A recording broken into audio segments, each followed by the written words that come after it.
All right. Hello there, everybody. This to my right is Vinny. To my left is Church. I'm Matt Kelly. This is Marvelous Discussion. What's going on? Yeah. So today we're going to be talking about Spider-Man. Nope. We're going to be talking about the comic books. We're going to be talking about the movies. We're going to talk about the future. And we might even talk about the cartoon. And of course, we're going to talk about the Amazing Spider-Man. And maybe we'll talk a bit about the origin. I'm sure you guys know a bit about the origin of how he, came to be. Creator Stan Lee, the whole thing, Jack Kirby, the whole thing. So let's see how it goes. So where do you guys want to start off with here? Where we ought to start off. Tobey Maguire. Tobey Maguire. I'm down. Okay. So here's our Spider-Man. Was a 2002 movie. It came out. I saw it in the theaters. I remember seeing it in theaters. As did I. Same. Great movie. They had a lot of post production with it. Because of the what happened, the attacks in New York beforehand. So they had a lot of different. How can I say it? A lot of different post-editing. They had a lot of scenes out, but added a few in too. Yeah, they still had a great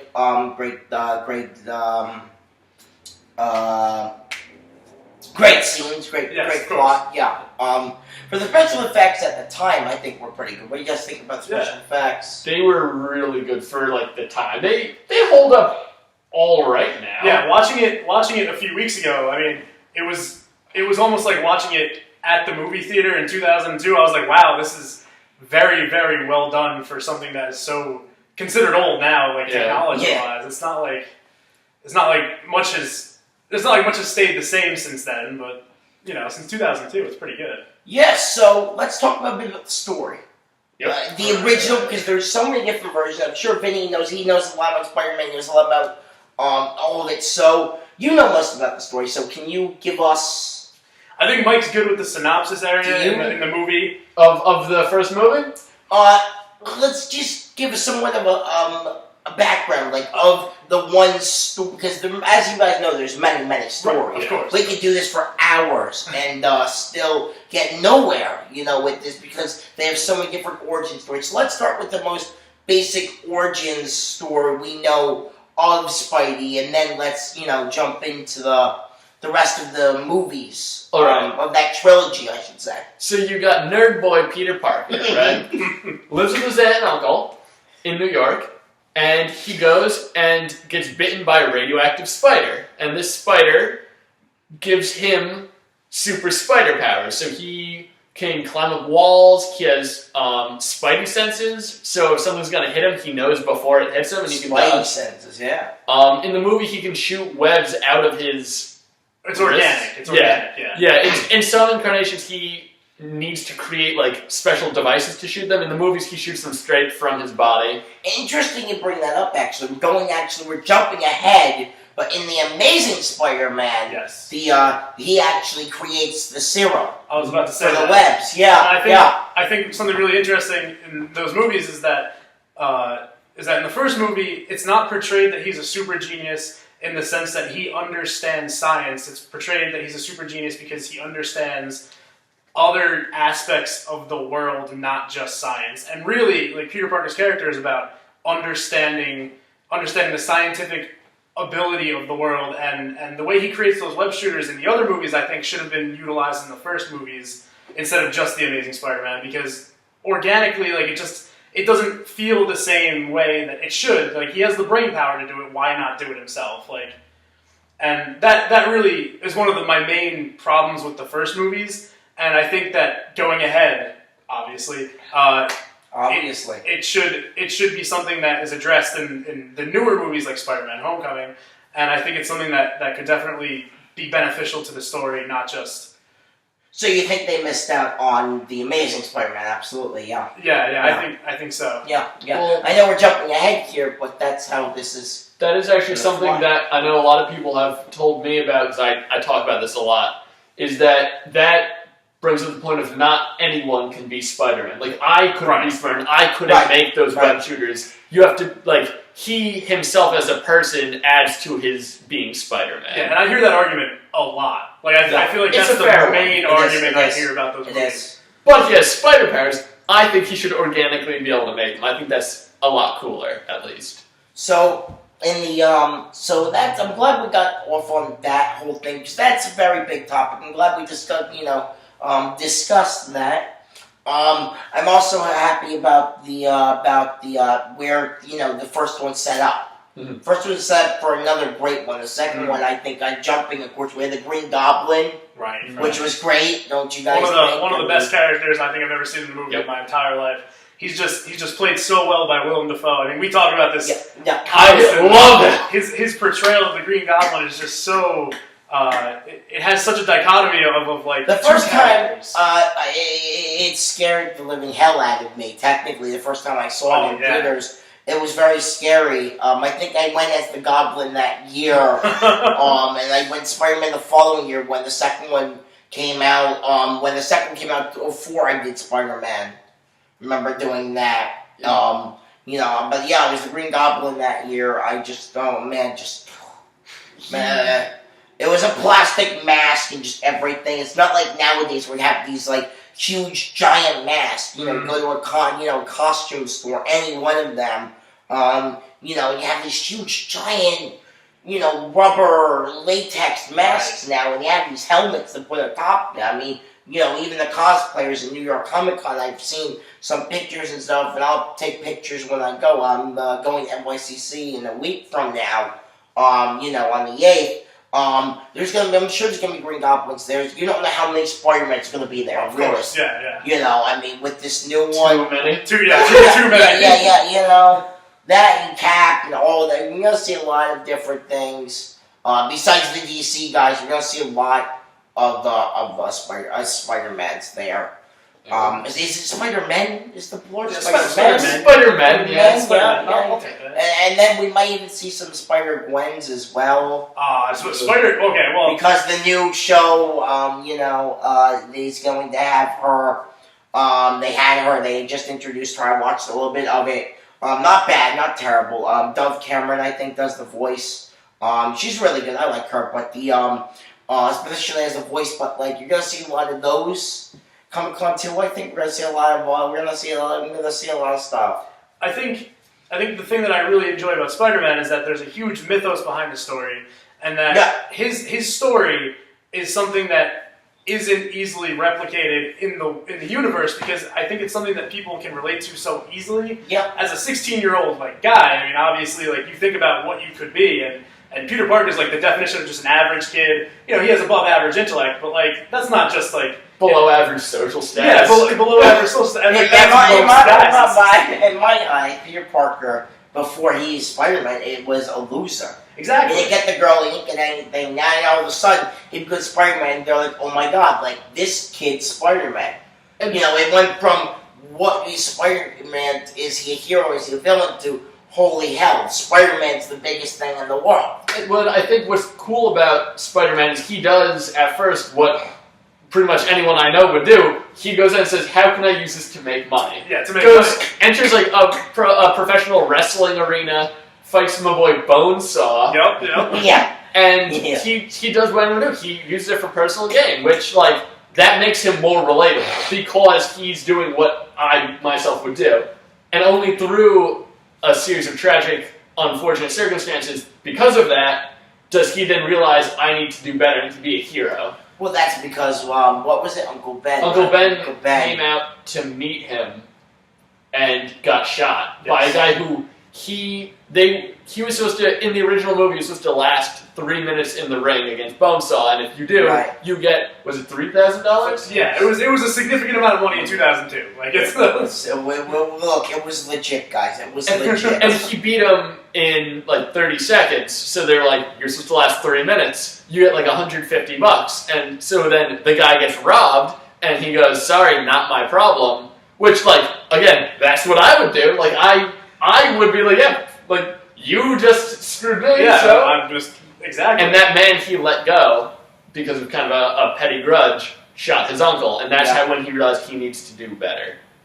I think the thing about Spider-Man, and this is kind of the point that I was going to make, is that the mythos behind Spider-Man makes it such a singular story. Like you can't replicate Spider-Man with other people, other things. And the fact that there's a Spider universe, which a lot of people probably might not know about, but there's an expansive universe out there. I mean, there's Spider-Gwen, like we talked about. Yeah. There's a whole plethora of people. Ultimate Spider-Man. There's a whole bunch of stuff that Spider-Woman, Spider-Girl. that could happen. But realistically, Peter Parker is the only Spider-Man that really came to life because of his background, and Yeah. Uncle Ben dying is what forces him to become a hero. Not just his moral standing, because he obviously doesn't have one as a 16-year-old kid. He's, Right. No, he's yeah. just like, like screw it, like I'm gonna be Spider-Man, like it's the The Human Spider? Human Spider, Yeah. which is a fantastic name for a wrestler, of course. Well, the next I think we should do. I think we covered the first one pretty well, actually. The second one, I enjoyed the second one. This is my least favorite of the three originally. I disagree with that. Actually, I disagree with that because I don't like the third movie at all. Wait, I don't like the third. we'll get to the third movie. I mean, yeah. Why do you like the second one the best? The second one, in my eyes, was really opened. It opened my eyes to say, well, this is actually kind of the first, and it was in a way. This was way before Iron Man. This was right in the heat of X-Men. So this is like the first true blue Marvel movie I really considered. You know, because X-Men I think came out as well in 2002. I think Yes. they just started X-Men, and you know it just really felt cool. Like the first one was cool, you know. Well, the second one to me was really cool because they had so many action figures. I remember as a little kid playing with the action figures, shooting Dr. Octopus down with the little web slinger. I remember going around with my friends, running around my backyard, running around my swing set. Remember that? I remember that toy. Yep. Remember that silly it's just string a trap? oh, yeah, my brother had it. Remember that? And I just used to shoot everybody with this thing, and then we would take turns. You know, then my other friend would put it on, and they would just get all around my swing set. My mom was so pissed that we did that she was so mad because we just started at each other. It was great, but they had a lot of murder, but. It felt like a different story. He felt like a different Peter Parker in the second one. Okay, I am Spider-Man. I embrace that. I'm different. Mary Jane knows my secret. But She's then in danger. Didn't he start to lose his powers? What? Didn't he lose his powers and give up being Spider-Man for a while? He did. Number two? He did. But in the beginning, he was like, okay, I am. But then he did because, Dr. Octopus tricked him and that whole thing. I'm sure you know more about Dr. Octopus than I do. I only know from what the movie portrayed. The movie, I thought, who's the actor's name who played Doc Ock? Oh no, I know it too. I have to look this up. I'm sorry, but I have to. No, absolutely. Funny thing is, that's probably the reason I think it's my least favorite Spider-Man Really? movie. Is because the Go ahead, Green go Goblin, ahead. fantastic villain. He comes in, he doesn't just start off as like a bad guy. You see him as Alfred Molina. yes. And it's funny because Metacritic actually gave it an 83. Metacritic's wrong. Well, users gave it on IMDb. They gave it a 7.3. They're wrong too. It's maybe a 6. I think I agree with Mike in the sense that not only did I not like the style choice of the movie. Oh yeah, and don't forget about the about Harry Osborn. I mean, come on. I'm gonna get to him. Don't worry. You guys go But- wrong with but- what's his name? What was it? James Franchini? James Franco. Yeah, Franchini. Yeah. God, I hope he never sees this. Now. But here's the thing, right? Green Goblin, you see him as a businessman trying to do right by his son, and he is losing his company, and he tests his formula on himself, and you see a slow descent into madness and villainy. Yeah, Absolutely. You almost, for the first half of the movie, you almost sympathize with him. He's losing everything he's worked his life for. Dr. Octopus, it's like, yeah, I can totally control this thing. Yeah. Can't control it. His wife dies. Although you can say that's the same basic outline that they use in the second movie as the first movie, because Doc Ock starts as a good guy. He just wants to make the world a better place. He's using this. Well, don't we all? Well, yeah, but he tests this thing on himself, knowing that it could potentially go wrong, but he's pretty positive it won't. As is Norman Osborn. I mean, he thinks that it's going to be perfectly fine. Right. I think where the movie falls short is that it doesn't exactly stylistically hold up to the first movie the way that I would have wished it did. It doesn't take the same comic book cues that it did in the first movie. Like there was no like redemption arc for the villain. The way that Norman Osborn gets it in the end, he's like, just don't tell Harry. Like, and that right there is like, boom, like it hits you hard, man. That's the thing. The whole time he knows he's still a man trying to do right by his son, and slowly being driven mad and being a villain. But Doc Ock, it goes good guy, horrible villain, like just mean, like we'll do anything for no reason. There's no real motivation behind it. It's like I tried this experiment. It failed. I'm going to try it again. It still failed the second time. It's going to blow up the city. So it's like he hasn't changed anything. He hasn't grown as a character.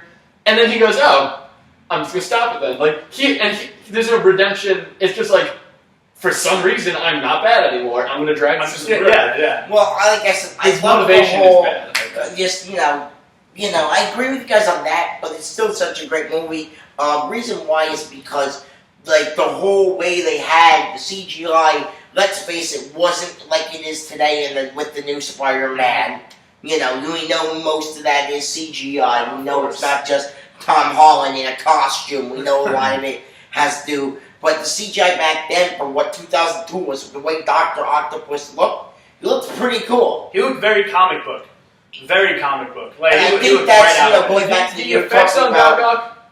Very good. I don't know. You're talking about the origin, and I just have to bring this up because you were talking a bit about the origin. You were talking about how it was comic book. Well, that's what I liked about the second one. It felt comic book style, which a lot of these fall short of. The first Iron Man kind of felt like, if we're going to put Iron Man, I'm sure we'll do our own thing. We'll hold up. But like I said, just real quick, it felt like a more comic book panel. Spider-Man 2 for me felt like I was reading more of a Spider-Man comic, and I enjoyed that Spider-Man comic for 2 hours. You know what I'm saying? For 2 hours straight, I was watching a Spider-Man comic come to life because it felt such a comic book feel. You had that real feel. You didn't have that feeling, with the newer ones today. You don't really have that feeling because they were so intertwined with each other now. You don't have the feeling. Sure, Civil War is based off of the novel, but, like, you didn't really feel to me that I was watching a comic book movie. I was watching a Captain America versus Iron Man movie. You know what I'm saying? Like, it's kind of how it is. Did number 3 not have a comic book feel to it? Number 3 was a mess. Wait. And why does number 3 was a mess, ladies and gentlemen? I have a point to make about the first movie again, though.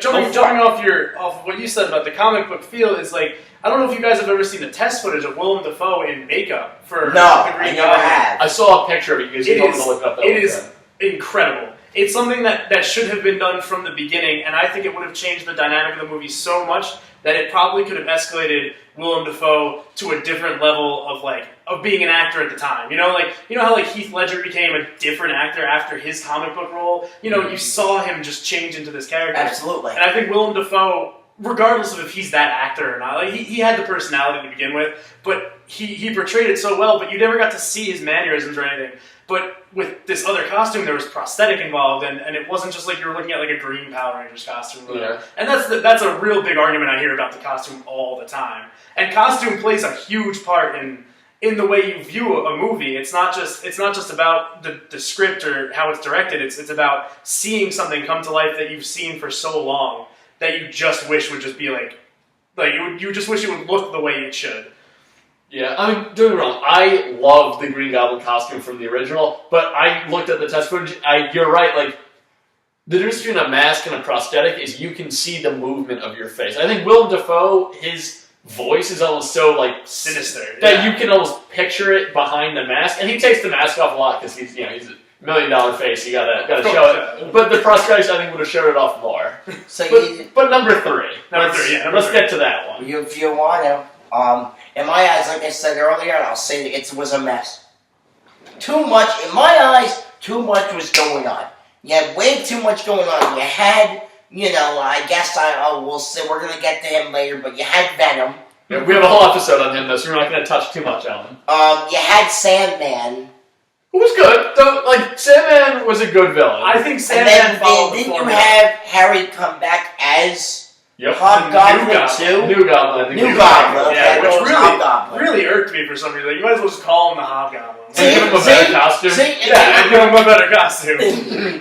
Like, I don't know why they did that. See, I'm glad we're doing, talking about this because I didn't, think that somebody else would agree with me about this whole, Harry Osborn, being, because I believe in the comic books he is the Hobgoblin, so why can't they just Yeah, I Call don't know him why they that. can't make him the Hobgoblin. Even Like- even if his costume's different, I Maybe mean, like, that's you know who he is. what they're gonna aim for hopefully in the new, talking about jumping forward. I don't want to jump too far ahead, but Mhm. hopefully in the new ones, maybe we'll see the Hobgoblin because he's a great character Well, yeah, too. he's one of my Wait favorites. until we see Amazing Spider-Man 1 and 2, because that's where things start to go real bad with these movies. But we're on 3 still. I mean, like, that's... The reason I like Three's a safe haven. It's like we could still, The reason pray. I like 3 better than 2, I think, is the villain of Harry. You got him built from Spider-Man 1 To 3. 2 into 3. Yep. Like, you see his whole arc. And then the other thing with that is Peter Parker, for a while, becomes almost a villain. He's almost Yeah. fighting himself. I Yeah. think that's pretty cool. Yeah. I think they botched Venom, which, again, later episode of this we'll talk about. Sandman was good. I think you're right, they did do too much. It was by no means as good as number 1. Yeah. But I do, for those reasons, like it better than 2. Because I thought the villains, at least, were better. There was... And for me, they fell flat. I agree. I think there was no way to organically tie 3 to 4 villains together Exactly. in a movie where none of the villains had any of the same motivation. Everything was just like, kill Peter Parker, and like, alright, like, that only works for so much of a movie, but if you're gonna focus on something, focus on Harry and his relationship with Peter Parker, because really, he's like the same character as Norman Osborn That's for part of boring. that movie. He's just like, Well, he's the like, I'm gonna son, take your so- girl. He's like, I'm gonna steal your girl, and you're not gonna be able to do anything about it. And that's like the first half of the movie, and that's kind of screwed up for a kid who already lost his powers the movie before and never got a girl. And like now that he has a girl, he's just being taken away from her. Like, Speaking of a girl, why haven't we talked about this whole time? Mary Jane. oh. Do we like? I have a problem with Kirsten Dunst. And Yeah, it's- If it's a Kristen flat Dunst is actress. watching this, you did a bad job. I'm Yeah, sorry. I agree. Yeah. Just stick to Bring It On, sweetheart. Stick to Bring It On. And Clearly. I know a lot of people who enjoyed her as Mary Jane, but like, I just feel like she was like a stale loaf of bread like the entire time I saw her. It was just really one. Well, that's the one good thing Dimension. about the Amazing Spider-Man. Emma Stone actually had personality. She Oh does a my very good god! job, yeah. Like damn! Like Okay, Emma Stone I'll give actually you had that. All right. personality. She actually brought spark to the character, even though it was a different character. She brought spark to the character. Like she brought real. As for Kristen Dunst, was just sitting there like this, chilling like a villain. Literally, she could have played Norman Osborn. That's how I felt. Like literally, she could have played, Lady Goblin, whoever talk about the expanded universe and Spider-Man. She could have played Lady Goblin, and I still wouldn't really care for the performance. And I think that's why we're not even talking about it, because we know it wasn't the greatest. I think that's actually a pretty good segue into The Amazing Spider-Man 1. I agree. Absolutely. Let's. In my opinion, I don't like it. I'm not a fan. But Emma Stone did do a much better job as the female lead than Yeah. Kirsten Dunst. And I'll- it's funny. I'll give it that. I will give And it it's that. funny because it was totally the opposite. Tobey Maguire did a better job than Andrew Garfield. So flipping the characters around, I think it's just really interesting. You see Kristen Dunst fell flat as Mary Jane Watson, but then you see, Emma Stone, play Gwen. What's her last name? Stacey. Gwen Stacy. Thank you. You see her and you see her do better, but when you see Peter Parker, you see Tobey Maguire, and you're like, well, why isn't this Tobey Maguire? Who's Andrew Garfield? Now, Yeah, no, that's how I felt. when I get a first lot saw it. of I get a lot of flack for my opinion on what I'm about to say, From me. but for Mike especially.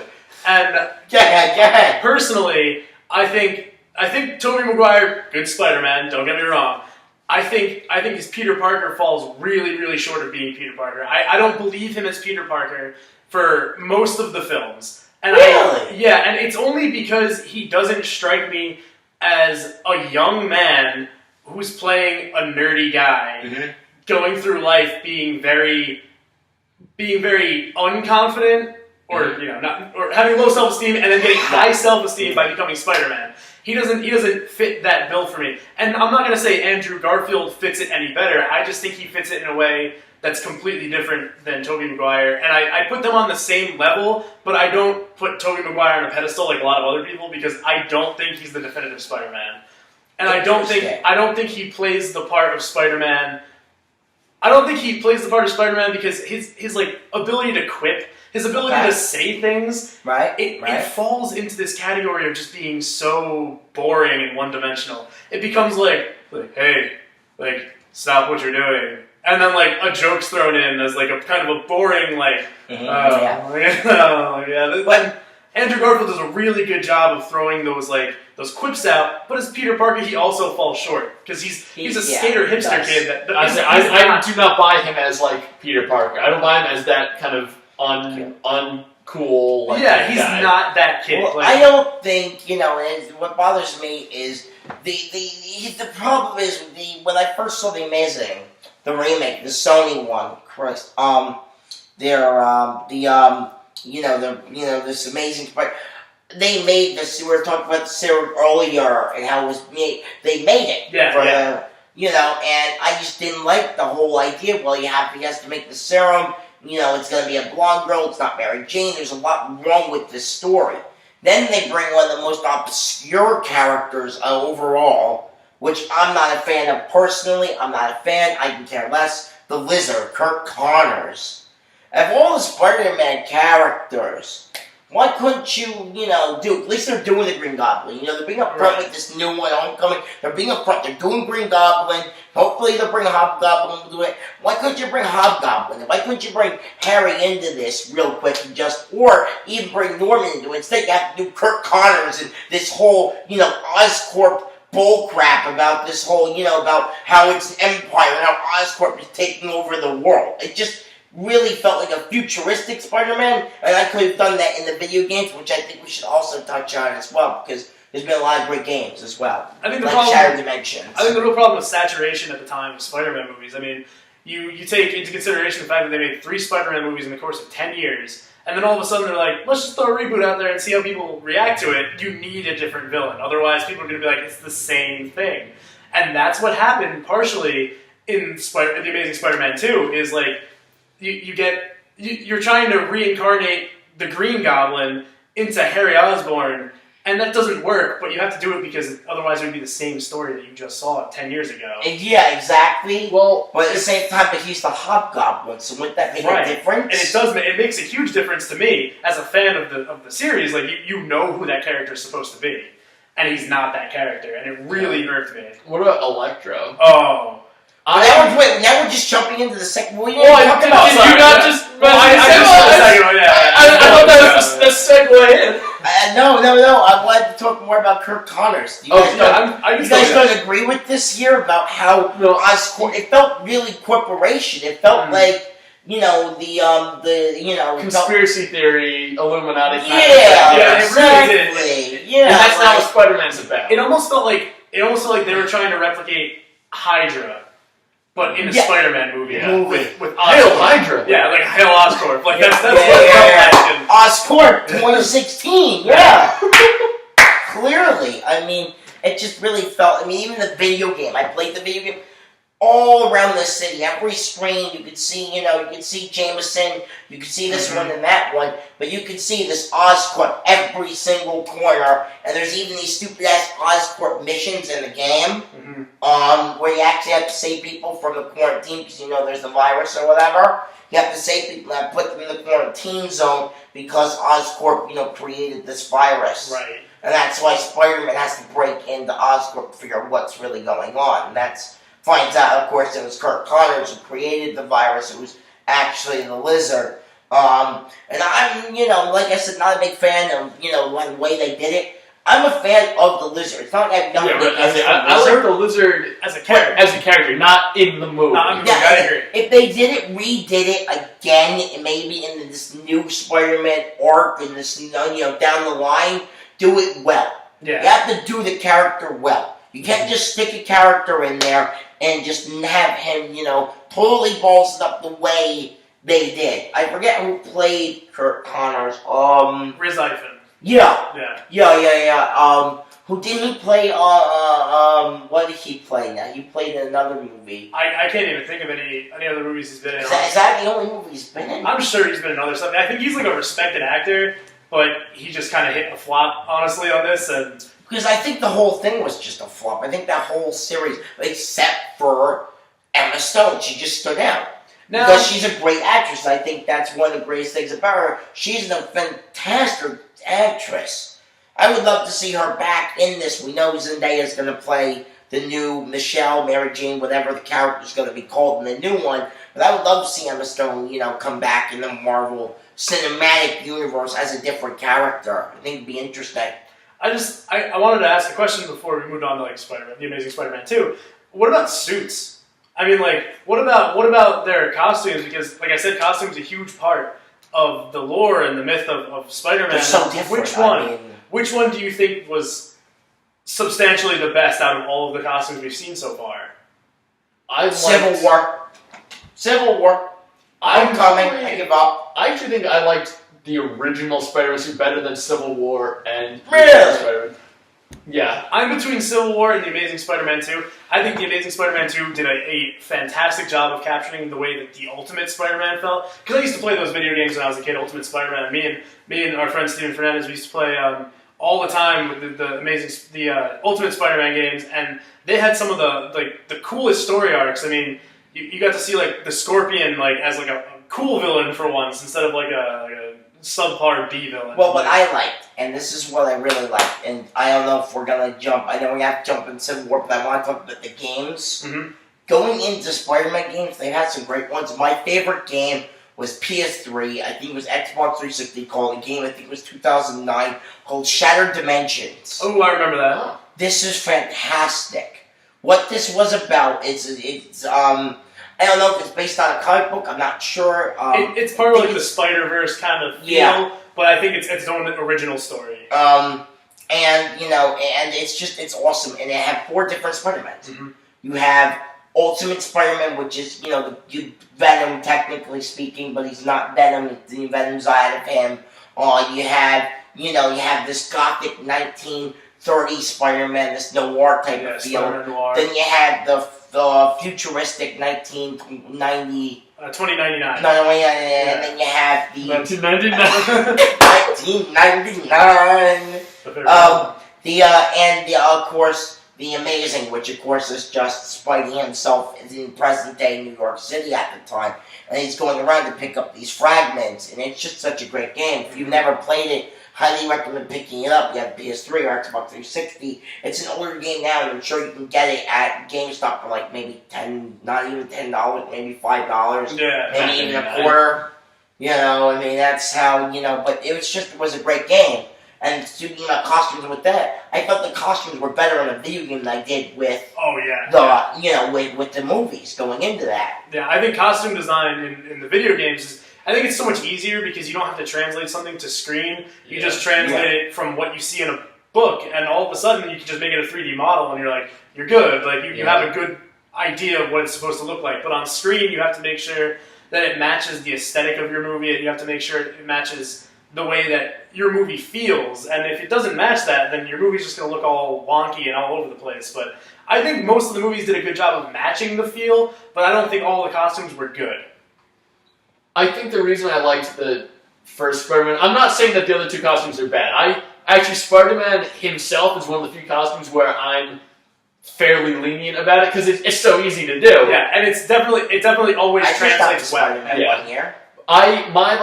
The Spider-Man in my head that I base every incarnation's judgment off of is the 1990s cartoon. And so I think the original one just looked so much like that I was like, yeah, this is a Spider-Man costume. Fair enough. But Amazing Spider-Man 2, because we're going to run out of time fairly soon, I believe. Yeah, probably. Jamie Foxx, nope. Jamie Foxx, I agree. No. I agree. I I did mean, not. what can we say? I mean, him as was it Electro, right? It wasn't Electro. Yeah. Just, what a mess. Like, there was too many villains, first of all. Paul Talking about Giamatti as Spider-Man 3, the Rhino, going into it, going It into was- it again, Spider-Man 3 going into this, had too many villains. There was more than 3 villains in the Amazing Spider-Man 2. There was like 7. And they were trying to set up the Sinister Six on top of that, and it just didn't make any sense why you would do that. Okay, do a third one, and as you know, Sony canceled their third one. Yeah. Because Marvel bought the rights, which is fine. I'm glad they did. I'm glad Homecoming is coming out. I'm glad they're redoing it. I think since we don't really want to talk about Spider-Man 2 as much as I do, I think we should just jump to Civil War. Yeah, I'm fine with that, yeah. Okay, so Civil War, he jumps in there. Tony Stark goes to Queens. And I watched it before we get there, before we get to the great airport battle. He goes to Queens, and I love this episode because it's actually in the chapter. I was watching it the other night again. I have it on Blu-ray, the Blu-ray version. In it actually has chapter called Chapter 11, Queens. Just called Queens. And here he is, Tony Stark, talking to Aunt May. I love this. And which is kind of weird to see Aunt May attractive.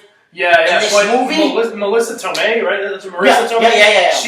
She is 50-something years old in real life. Like, she is Aunt. Like, she's an Aunt. Like, so I can't really deny the right of her to be an aunt. Like, it's just weird. No, yeah, it's weird. If she's watching this, you looked good. Yeah. Yeah. You're definitely eating your vegetables. I can tell you that. But anyway. So he goes to Queens, as you guys know. I know a lot about this more present day, because I'm a huge Cap fan. Huge, like, literally. I've seen Civil War like 100 times and still. And he goes, so that's you, right? In the red crappy suit, right? He goes, that's you, right?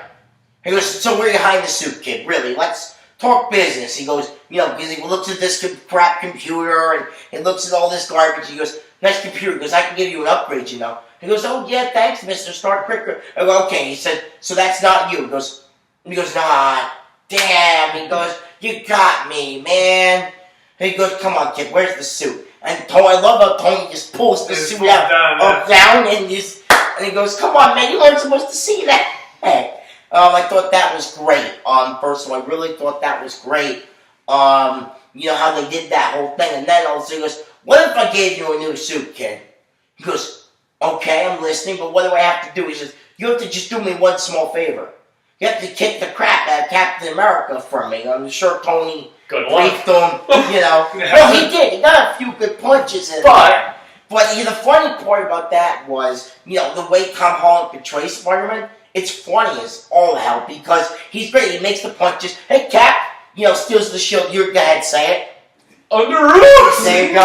That's such a good line. And then all of a sudden he goes, hey, Cap, yeah, big fan. I have your shield. This is awesome. I'm talking to Captain America. And Tony goes, not now, kid. The adults are talking.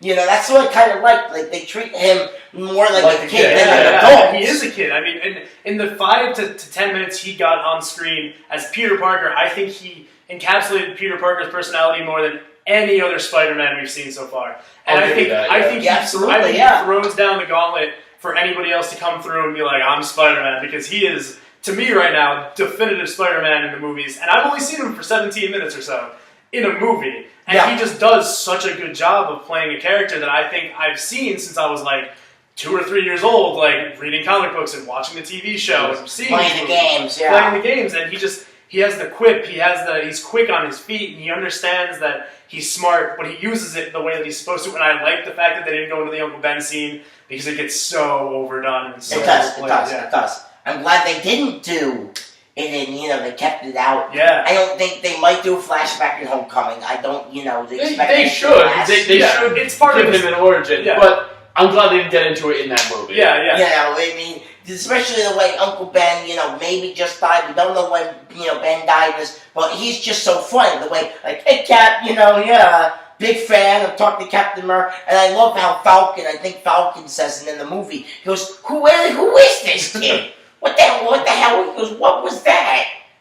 Yeah, I like how awkward he is. He's quirky. I like how stupid he can be, but so smart at the same time. Like he's like, oh yeah, or when he's fighting Winter Soldier, he's like, oh, that arm, that's so cool, and you just realize how expansive this universe has become for him because he's never been able to see it before because he's 16 years old. He's just never seen anything but Queens, New York.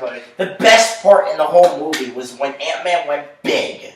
Oh yeah. And they goes, "Hey guys, you know that scene in that old Star Wars movie with the snow? Yep. How they wrapped them around?" And then Tony's like, "Wait a minute, I think this kid's actually onto something. Guys, follow this kid's lead." And he starts spinning them around, and boom, he goes, "Told ya!" He told Iron Man, in your face, Tony Stark. I thought that was great. I really did. That was my favorite scene because I'm a huge Star Wars fan as well. As Marvel, and just the way they incorporated, especially now that Disney owns Star Wars, they definitely got away with this joke now. And they just spin it around and Ant-Man falls. Great scene. And just a great thing. And on top of that, it's not him, I was about to say that. He made the shooters again. He made the shooters, again. Which I think is interesting. And I'm looking forward to Homecoming. I really am. It's the future. What are you guys expecting for the future? Okay, well, I'm hoping for. Civil War gave us a great start. I think we're off to a great start. Homecoming, I think it's gonna be a great movie. I think flat out it's gonna be freaking fantastic in my eyes. I don't see how they can go wrong. They messed up Spider-Man so many times. I don't see how they can mess this up any more than they already ballsed it up. I mean, you balls it up 5 times. Okay, you balls it up 6 times. Well, it's like the Hulk. Just don't do it anymore. Yeah. You know what I'm saying? Just don't do it. But as for the future, I want to see more Hobgoblin. Hobgoblin's one of my favorite. Not the green. I like Hob better. Same. I love Harry Osborn. I would love to see a new somebody play him. I'm thinking Tom Felton from Harry Potter. I like that idea. Yep. I think Hobgoblin has this psychopath ability. He's almost like the Carnage to Venom as Hobgoblin is the Green Goblin, and he just doesn't care. He does not give a shit. He's almost like a flying Joker. Yeah. That's how I always viewed him. He doesn't give a damn about he doesn't give a damn about who he is and embraces that. There's one character that I want to see introduced, Oh. and no Spider-Man movie has touched on it. Felicia Hardy. Ooh, yeah. She's my favorite female. Amazing Spider-Man 2 tried to, and did not work. Well, they just named her Felicia.